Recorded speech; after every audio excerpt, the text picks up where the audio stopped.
warahmatullahi wabarakatuh.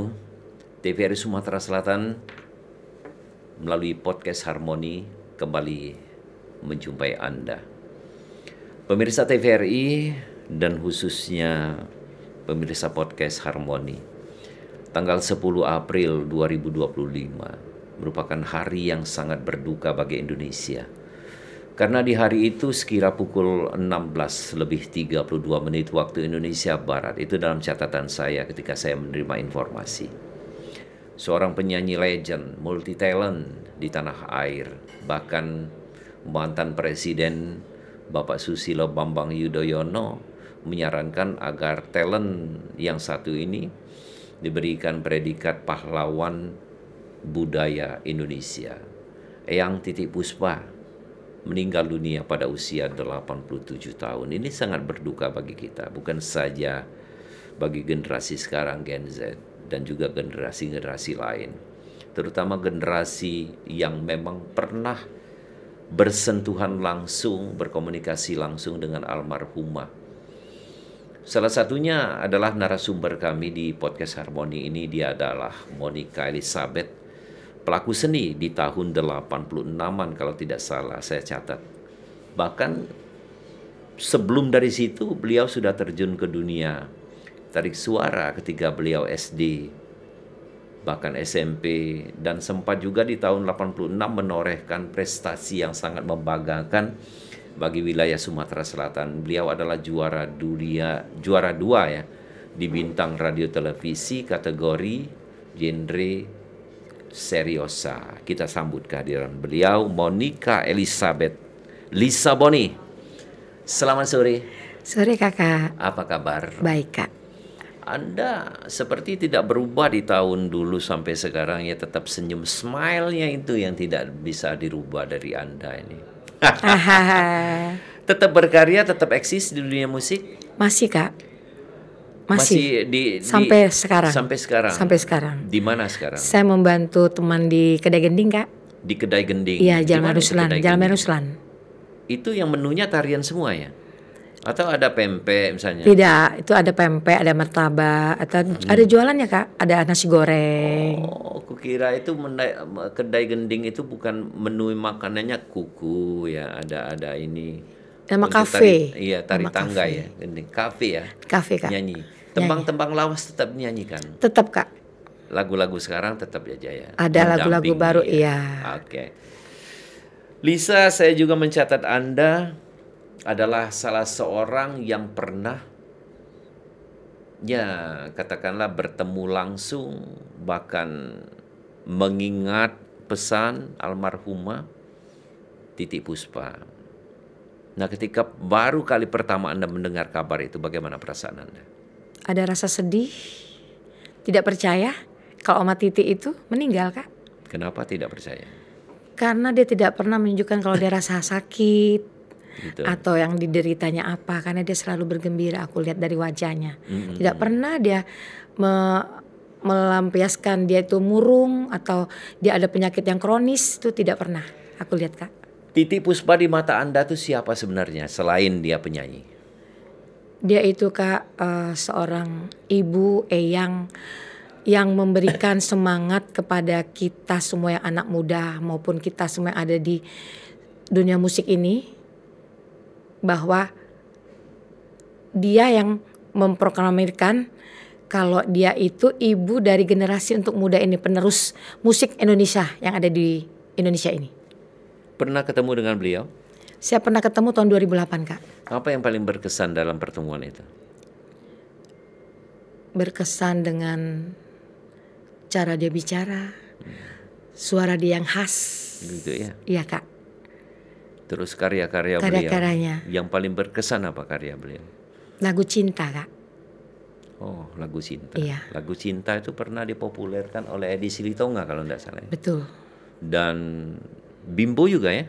Bimbo pernah juga lagu itu. Bahkan semua, katakanlah hampir semua penyanyi ya? Ariel Noah juga pernah. Ariel Noah di zaman-zaman sekarang ya sudah menikmati era dulu tuh. Rafika Duri ya pernah juga mempopulerkan. Jadi apa pesan beliau yang Anda bisa petik dari pertemuan itu? Dia itu Tetaplah semangat ya. tetaplah semangat. Di dalam keadaan pun kita bersedih, kalau kita sudah di state ataupun sudah menghibur orang, kita tidak perlu tunjukkan kalau kita itu ada rasa sedih. Berilah yang terbaik untuk orang bisa kalau kita itu tetap semangat dan bergembira. Ini bagaimana aksi kita di panggung, tunjukkanlah dengan keseharian kita. Betul Kak. Kita ini kan jujur kalau di panggung, apa yang kita pamerkan di atas panggung itu adalah klise ya. Betul, kepura-puraan. Kebanyakan kan kepura-puraan. Betul. Pura-pura kita dalam keadaan gembira, tidak ada masalah. Tapi ternyata turun dari panggung kita mikirkan kredit sudah semakin dekat, kredit mobil, angsuran rumah sudah semakin dekat, belum biaya air lain. bersih, token listrik, Betul. ruwet ya. Benar, Akhirnya cemberut. Dan ini disimpulkan bahwa yang ini tidak sudah terlalu dipikirkan ya. Betul Kak. Tapi diusahakan mungkin ya. Memberikan yang terbaik buat orang lain. Selain lagu cinta tadi, lagu apa saja yang masih terngiang-ngiang? Tapi cinta kayaknya memang menggores ya. Lagu Bimbi. Bimbi nama seorang gadis. Oh, itu menceritakan juga ya kisah. Menceritakan seorang Bimbi yang dari kampung pergi ke kota. Ini cerita dia kalau tidak salah ya. Mungkin kali Kak. Karena dia dilahirkan di kalau tidak salah di Tanjung Kalimantan Selatan. Tanjung Kalimantan Selatan Iya, tahun 37 ya. Tahun 37 1 November. Nah, ini sebenarnya datang ke bukan ke ibu kota dulu, ke mana dulu, di daerah mana Jawa itu dia. Di daerah pinggiran dulu baru kemudian ke ini bimbing juga. Mungkin. Sama dengan lagu-lagu yang Pramuria ya. Kisah seorang Pramudia. Kupu-kupu malam. Oh, Kupu-kupu malam. Anda ingat kan kupu-kupu malam? Betul. Itu yang menceritakan seorang Pramuria juga ya. Iya. Bagaimana dia. Nah, di kacamata Anda ada enggak generasi-generasi angkatan dia atau setelah dia ini yang meniru atau menjejaki tapak kaki beliau itu? Kayaknya belum ada deh Kak. Belum ya? Belum ada. Belum ya? Belum ada Kak. Belum. Tapi artinya sepeninggalan dia habis. Tidak ada jejak yang mengikuti karya mereka. Ada kita lihat kan masih beberapa penyanyi lawas yang eksis, masih ada yang saya sebutkan tadi Rafika Duri, ada juga masih Sandra Tobing. Ari apa itu? Siapa? Ari Kusmiran masih ada. Mereka tidak dari kacamata Anda tidak berkarya seperti Titiek Puspa. Tidak Kak. Hilang begitu saja. Benar Kak. Oh, setelah pertemuan tahun berapa tadi? 80? 2008 ketemu. Ada enggak keinginan untuk bertemu lagi setelahnya dengan yang Titiek Puspa itu, merindukan katakan? Iya, saya kepengen tadinya Kak, cuma belum lagi saatnya untuk bertemu. Belum ada momen yang tepat ya. Betul Kak. Tapi tiba-tiba kita mendapatkan kabar beliau sudah meninggal. Iya. Sangat berduka ya. Sangat berduka Kak. Oke, berbicara melihat dari bukan kejadian, saya juga tempat terharu sampai sekarang. Ternyata yang Titiek Puspa itu tidak pernah mendapatkan royalti loh dari hasil karyanya. Dan saya lihat dari pengakuan dari salah seorang ahli waris beliau, baru mau akan memperjuangkan agar yang almarhumah Titiek Puspa ini mendapatkan royalti. Nah, dari kacamata itu, kita kembali ke Sumatera Selatan. Bagaimana sekarang kabar teman-teman kita seangkatan Anda atau senior Anda? Kemana mereka? Saya bertanya. Benar itu Kak. Iya, terlepas dari kita berbicara royalti. Yo, saya sentuh Anda. Kemana mereka? Mereka ada di Palembang mungkin Kak. Atau mungkin sudah melupakan bahwa dia itu seorang artis Palembang dan tidak dikenal lagi sama masyarakat Palembang. Makanya kami akan mengadakan suatu wadah nanti Kak, pengennya. Ada keinginan. Wadah apa itu? Seperti apa? Seperti Kortel lah. Okay. Komunitas. Talent. Komunitas lawas. Tembang lawas atau talent lawas ya. Pernah enggak ketemu dengan senior-senior Anda? Pernah Kak. Cuma say hello atau bagaimana keadaan mereka? Seperti Mbak Hera Sofian katakanlah. Nah, kalau Mbak Hera Sofian saya belum pernah ketemu. Tapi kalau yang lain artis-artis yang lain kayak Mbak Fitriyanti Wahab pernah ketemu. Nora pernah berangkat Nora Anwar Bey, ya. Mas Bambang Bambang Gunawan musisi. Betul. Mediologi, Kak Mediologi. Nah, mediologi yang saya sebut tadi, yang juara bintang radio televisi di Melayu ya. Oh mungkin kali Kak ya. Mediologi. Mediologi. Iya. FX Suartono, Marcel Indra. Marcel Kemana Indra. mereka nih? Kalau Marcel Katakanlah Indra, kalau Wiwin Sumadi memang sudah ada di Palembang kembali. oh gitu. Kalau Marcel Indah kemarin waktu itu saya pernah sempat ketemu sih Kak, tapi udah tahun berapa ya? Sekitar tahun 2010 ketemu Marcel Indra Ada di Max Jakarta. Kandri. Mas Kandri mungkin. Nah, ini yang saya khawatirkan melalui podcast Harmoni ini. Bukan saja kita mengenang karya Titiek Puspa, yang kalau kita kenang memang tidak pernah habis-habisnya. Saya mengangkat dengan tidak ada penghargaan royalti dari beliau ini. Ini yang saya khawatirkan. Jangankan royalti, saya juga pernah membayangkan, saya pernah duduk dalam satu malam, kemana teman-teman seangkatan, katakanlah seangkatan Mbak Hera Sopyan, seangkatan Anda, kemana rimbanya, seperti Panbes bilang, di mana rimbanya. Nah, ini tadi bentuk komunitas tadi mungkin ya. Nah, upaya Anda untuk membentuk komunitas tembang lawas atau membentuk komunitas talent lawas ini sendiri dimulai dari apa nanti? Saya akan menghubungi teman saya Kak, teman satu angkatan. Mungkin kita akan berbicara, kita membentuklah suatu komunitas biar satu sama lain saling mengenal kembali. Yang mungkin yang sudah lama puluhan tahun gak pernah ketemu, kita akan ketemu kembali, akan membentuk suatu wadah. Di situ kita bisa bereksplor. Siapa tahu nanti kita akan dipakai lagi sama yang lain. Orang bisa mengenal kembali. Harus, jangan sampai tahu. Itu tadi Kak.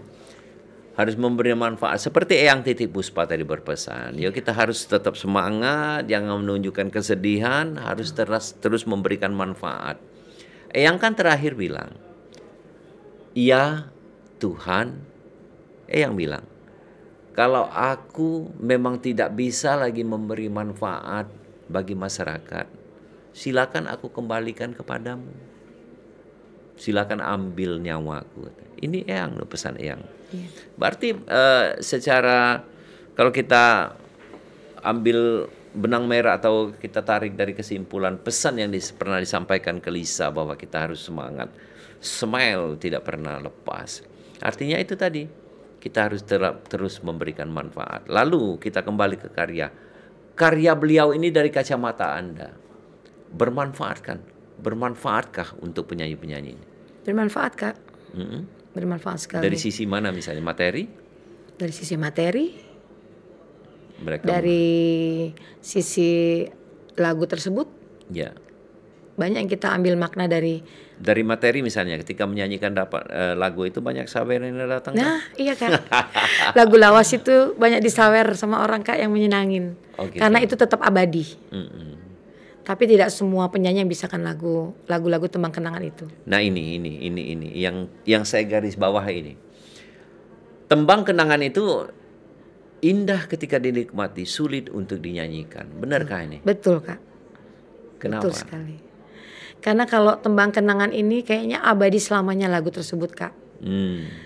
Kalau yang penyanyi-penyanyi baru sekarang ini mungkin dia tidak mengetahui bahwa itu lagu siapa ya, karangan siapa atau siapa. Mereka hanya bisa menyanyikan, tapi mereka tidak tahu itu dipopulerkan siapa, pengarangan siapa, mereka tidak tahu. Tapi kalau kami penyanyi lawas, kami mengetahui Kak, harus mengetahui. Dulu ada program televisi TVRI ya, yang disebut dari masa ke masa. Inilah yang saya sebut karya lawas tidak lekang di telan masa. Dari masa ke masa dia harus abadi. Nah sekarang nih ada juga program hanya satu masa. Program televisi TV masa hanya satu masa. Artinya satu masa itulah lagu ini yang viral katakannya, yang terangkat. Kemudian tidak ada lagi yang menyanyikan lah. Saya khawatir sebenarnya Lisa, dan saya turut berbangga makanya saya mengundang Anda untuk podcast ini. Mungkin Anda menjadi salah satu penggerak untuk mendirikan komunitas tembang lawas. Karena dulu pernah saya bertemu dengan fans of Kus Plus, Funbus, tidak jalan sampai sekarang. Melalui ini juga mungkin ada upaya lain yang bisa mengangkat kembali penyanyi-penyanyi kita supaya lebih didengar dan dikenal orang kembali. Lisa, sampai sekarang interaksi dengan kawan-kawan silaturahmi bagaimana? Masih belum banyak yang ketemu? Masih banyak belum ketemu, Kak. Karena saya dengar Anda juga baru ya di Palembang lagi. Iya, Kak, saya baru lagi sekitar 8 bulan di Palembang. Baru 8 bulan. Iya, Kak. Selama ini kemana? Saya lama di Jakarta. Oh, bisnis di bidang entertain juga? Iya, entertain. Kebenaran saya juga menyiapkan alat-alat sound system di sana. Untuk wedding, untuk rapat. Jadi tetap usaha di Jakarta ada? Tetap, Kak. Di sini rencananya mau itu juga? Saya rencana di sini enggak, Kak. Saya pengen menggerakkan aja teman-teman untuk mengumpulkan mereka menjadi penyanyi-penyanyi lama lagi supaya kita bereksis kembali. Iya. Iya. Oke. Bagi Anda sendiri, hubungan internal antara penyanyi lawas dengan penyanyi era sekarang bagaimana? Apakah tetap harmoni? Apakah perlu dieratkan lagi? Bagaimana? Kayaknya perlu dieratkan, Kak. Karena penyanyi baru sekarang ini banyak yang sombong. Gitu. Iya, Kak. Beda sama penyanyi Di mana kita. sombongnya? Ya mungkin dia merasa dia Aku sudah. tersinggung nih, soalnya aku penyanyi baru mau nyanyi. Kakak penyanyi lama. Hah? Kakak penyanyi lama. Tahun 91. Lama Kakak tidak nyanyi, bukan lama nyanyi. Oke, diteruskan. Jadi mungkin kalau kita penyanyi lama, Kak, kita tidak perlu kalau kita ini memberitakan bahwa kita ini seorang penyanyi. Apalagi artis ya. Ya, Cukup publik yang menilai. betul, Kak. Tapi yang zaman sekarang gimana? Yang zaman sekarang beda, Kak. Minta dinilai. Ya, minta Minta dinilai. pengakuan ya. Ya, bahwa dia seorang aktris. Itu bedanya. Apakah setelah komoditas tembang lawas ataupun talent lawas ini terbentuk, nanti Anda juga akan merangkul para Gen Z ini? Pasti, Kak. Kami akan berkenalan dengan mereka yang penyanyi-penyanyi baru. Mungkin kita akan kumpulkan biar kita tetap bersatu. Agar lagu-lagu lawas Mereka bisa ada mereka kenangan. pahami, Betul, bisa Kak. mereka kenal Betul, juga. Betul. Karena juga secara pribadi juga ya, saya karya-karya yang baru ini tidak abadi. Tidak ada abadinya. Paling abadi 3 bulan. Selebihnya hilang. Apa tergilas oleh lagu baru atau memang lagu tersebut tidak mengena pada cerita masyarakat? Ini yang saya bingung. Dari kacamata Anda bagaimana antara lagu sekarang dengan lagu lama? Kalau lagu sekarang tuh kayaknya abadinya paling 1 bulan, 2 bulan, 3 bulan. Ini Kak. kenapa? Saya juga gak ngerti ya apakah Liriknya kurang mengena? mungkin liriknya atau aransemennya Sebenarnya bisa jadi sih. bisa jadi. Itu yang membuat mereka tertarik atau tidak tertariknya. Aransemennya sedikit agak sulit dan sulit ditiru. Betul. Sedikit agak sulit dan sulit Sulit ditiru. Bukan sederhana seperti yang dulu. Beda. Adakah rencana Kotela ini misalnya kalau sudah terbentuk berencana untuk menghidupkan kembali produksi musik kita yang lokal sini?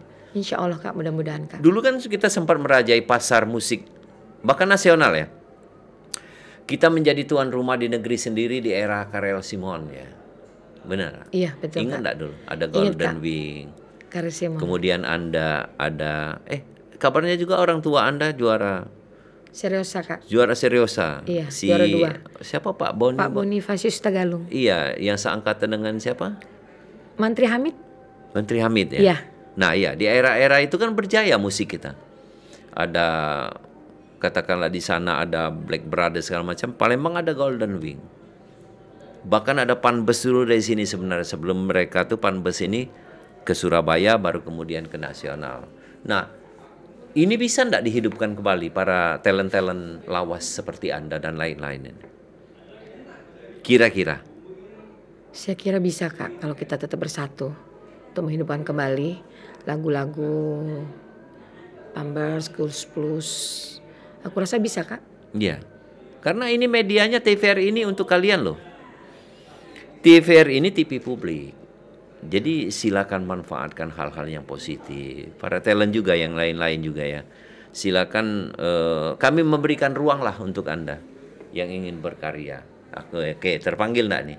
Ini mewakili pimpinan TVRI. Nah, kami memanggil Anda para talent untuk berbuat positif dan menghidupkan kembali. Media TVRI ini adalah media kalian, manfaatkan.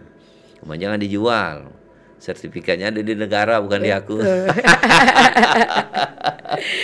Aku bersyukur Kak diundang siang ini, sore ini. Iya.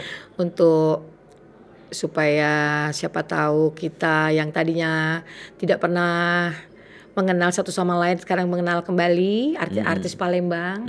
Saya senang ketemu sama teman-teman lama, biarpun dia sakit, biarpun dia apa tetap semangat. Itu aku senang Kak. Dulu menjadi pengisi acara tetap TVRI Palembang dulu ya. Tahun berapa nih? 87, 88, 89. Wih, kita masih SMA ya sebenarnya. Iya. Aku dulu masih sekolah SMA, masih suka bolos. Tapi pernah di SMA pernah juga saya nyanyi. Kebenaran mungkin kita tidak ketemu, Anda sudah mungkin musirama, saya baru wajah baru atau kenalan baru waktu itu. Sulit tidak masuk TVRI waktu itu. Nah ini dengar ya para generasi muda nih yang Gen Z ini. Sulit tidak masuk TVRI dulu. Sulit Kak, karena untuk masuk TVRI dulu tidak segampang sekarang ini mungkin. Karena kita harus melewati kenalan baru. Kalau yang belum menjadi artis, kenalan baru, kemudian hiburan senja. Untuk memasukin musirama itu tidak gampang tahap-tahapnya itu, setahu saya. Kecuali mereka yang pernah memenangkan bintang radio dan televisi. Itu Kak. Ada dua sebenarnya penyanyi nasional yang alhamdulillah menjadi teman saya. Tahu nggak Tommy J. Pisa? Oh, Tommy J. Pisa. Ya. Tahu nggak Benny Panjaitan? Tahu Kak, di Pampers. Nah orang dua ini dendam kepada satu orang. Karyawan TVRI di bagian program. Dia bilang waktu itu, Susanian Sin nak masuk nyanyi TVRI itu lantak wong siko itu, seleksinya payah nian. Kata Tommy J. Pisa, padahal aku inilah sudah buat grup adik-beradikku, masih tidak terima, susah nih nyanyi TVRI. Ternyata kesulitan ini juga berlaku di nasional. Anda mungkin pernah dengar yang namanya Iis Dahlia, penyanyi dangdut. Iya Kak. Atau karena Rita S. Rita Sugiarto. Mereka berkeluh begitu. Susah masuk TVRI. Kembali ke Titik Puspa tadi. Nah mereka Titik Puspa pun mengakui betapa sulitnya masuk TVRI. Menjadi seorang penyanyi. Benarlah apa yang Anda katakan pesan. Jangan mudah bangga. Dan mudah bangga. Menjadi seorang penyanyi. Iya. Karena kuncinya adalah ketika Anda tidak menyombongkan diri, Anda akan sukses.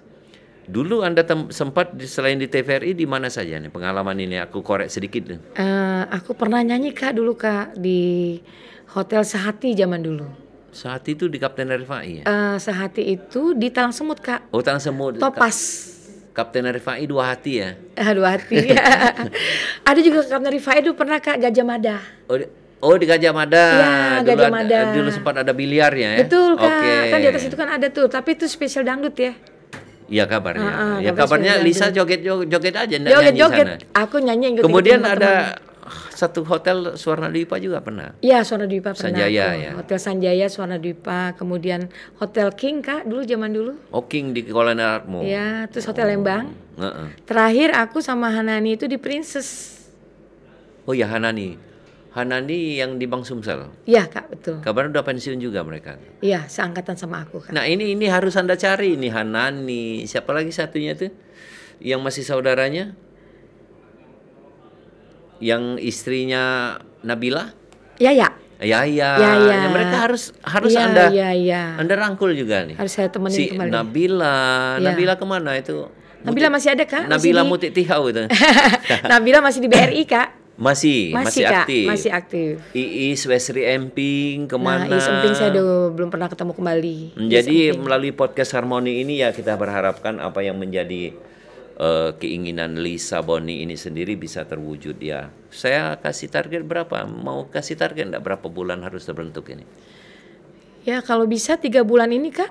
3 bulan ya? 3 bulan sudah ini. Datang lagi ke podcast Harmoni ini, iya Kak. Ke Harmoni ini untuk menyampaikan pesan. Iya Kak. Oke. Ada 2 pesan ya yang perlu Lisa sampaikan di sini. Yang pertama pesan untuk penyanyi Gen Z, penyanyi pemula, silakan. Baik, untuk yang teman-teman pemula, Anda tidak boleh bangga dengan diri Anda kalau Anda itu seorang artis. Jadi berendahlah hati kalau kita ini seorang penyanyi. Karena dengan kesombongan itu kita tidak akan dikenal orang. Dan kesombongan itu kita tidak akan memberikan yang terbaik buat orang lain. Jadi saya minta berendah hati, tidak sombong, dan mengenal satu sama lain. Kalau menyombongkan diri, mengklaim bahwa dia artis itu bagian menyombongkan diri bukan? Uy, aku ini artis sebenarnya nih. Sombong tuh Kak. Sombong. Kalau menurut aku. Oke. Boni, lama saya tidak mendengar suara Anda. Sedikit aja. Lagu yang membekas, lagu karya Titiek Puspa.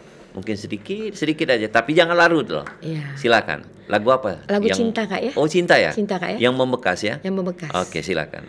Ke gurun engkau ikut, ke kutub engkau turut, bersama sehidup semati. Demikian kau lupakan janji, menangis kita berdua. Oke. Tertawa, yuk kita sama-sama Iya, tertawa. betul. Ada teknik enggak untuk merawat suara nih Lisa, sehingga suara tetap terjaga nih? Ada Kak. Mungkin. Kalau saya Kak, saya tidak lupa dengan makan kencur Kak. Oh. Ya, karena suara itu bagi aku tetap aku harus rawat dan jaga. Harus dijaga. Sampai tua ini. Kencur ya. Kencur Kak. Karena ada beda-beda ya. Ada yang cengkeh, ada yang merawatnya tiap pagi dia harus minum air hangat. Kalau Anda bagian dari kencur itu ya? Kencur dan air hangat Kak. Oh gitu. Iya, itu setiap pagi. Itu apa manfaatnya setelah Anda mengkonsumsi itu? Suara kita tuh jadinya jernih, nyaring Kak suara kita. Enteng ya? Enteng, terus tidak ada rasa capek untuk menyanyi dengan berapa puluh lagu pun. Berapa ton sehari Anda konsumsi kencur? Sudah lama juga Kak? Bukan, sehari berapa ton? Oh sudah lah Kak. Paling 1, 2 atau 3 kencur yang saya harus makan. Bangun tidur harus makan ya? Iya Kak. Oke. Seperti ini mendapat resep juga. Oke. Di closing terakhir, apa yang Anda harapkan kepada talent seangkatan Anda? Singkat saja. Baik, untuk teman-teman yang satu angkatan dengan aku, kita bersatu kembali. Kita buatlah satu komunitas biar orang tahu bahwa kita ini artis Palembang yang dulunya jaya sampai detik ini pun tetap jaya. Kita tetap semangat ya kawan-kawan. Kita akan tetap berkarya untuk Palembang dan Sumatera Selatan. Oke.